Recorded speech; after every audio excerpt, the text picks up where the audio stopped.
আসসালামু আলাইকুম। কেমন আছেন সবাই?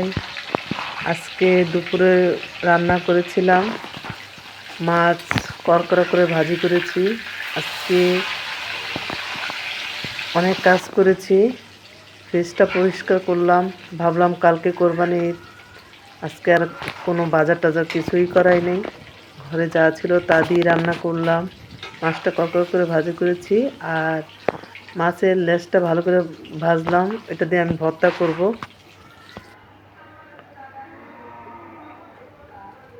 ভর্তা করার জন্য আমি কাঁচামরিচ আর রসুন একটু হালকা একটু ভাপিয়ে নিচ্ছি, যাতে আমি হাতে ভর্তা করব তো, যাতে ভর্তাটা যাতে ফিনিশিংটা যাতে ভালো হয় এজন্য। আর আমরা তো সবসময় পাটাই ভর্তা করি, কিন্তু হাতের ভর্তার স্বাদই কিন্তু আলাদা। আর আমি সবসময় ওয়াজ দিয়ে ছেড়ে দেই, কিন্তু আমার শুধু কপিরাইট আসে, শুধু কপিরাইট। তো এখন এত জিদ লাগছে, ভাবছি যা ভয়েসই দিয়ে দিব। কিন্তু ভাবলাম যে আমি আমার একটা পেজ আছে, সেখানেও ভয়েস দিই। কিন্তু ভাবলাম যে পেজে যদি ভয়েস দিতে পারি এখানেও দিয়ে দিই, কিন্তু এখানে লং ভাবে কথা বলাটা কেন যেন আমার কাছে খুব খারাপ লাগে।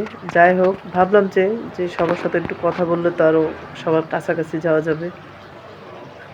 আর মাছের মাথা দিয়ে আমি রান্না করব পটল ছিল আর কিছু বরবটি ছিল, ফ্রিজ খুঁজে পেলাম। এটা দিয়ে খুব মজা হয়েছিল কিন্তু রান্নাটা। এটাই আজকে আমার দুপুরের রান্না।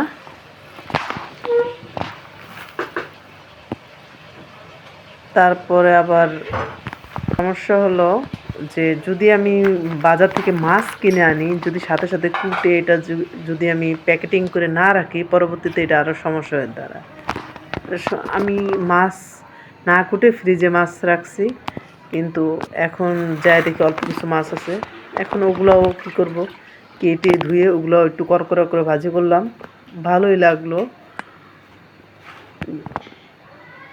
আর মাছ কিন্তু বেশি দিন ফ্রিজে রাখলে কীরকম যেন একটা স্বাদ থাকে না, ওই রকম যে একটা তাজা তাজা স্বাদের ভাব, ওইটা আমার কাছে মনে হয় যে লাগে না। এই তো আজকে আমার দুপুরের মেনুতে এটাই ছিল। অবশ্যই রিপা শখের রান্নাঘরটা আপনারা প্লিজ প্লিজ সাবস্ক্রাইব করবেন, কারণ আমি নতুন, আমার ভুল থাকতেই পারে। এটা আপনারা সংশোধন করবেন, কমেন্টসের মাধ্যমে আমাকে বলবেন যে এটা এভাবে করলে ভালো হতো। আমি নতুন হিসাবে আমার ভুল হতেই পারে, আর আপনারা আমাকে শেখাবেন। আর আপনারা যদি সাপোর্ট না দেন কে দিবে? সবাই ভালো থাকবেন, সুস্থ থাকবেন।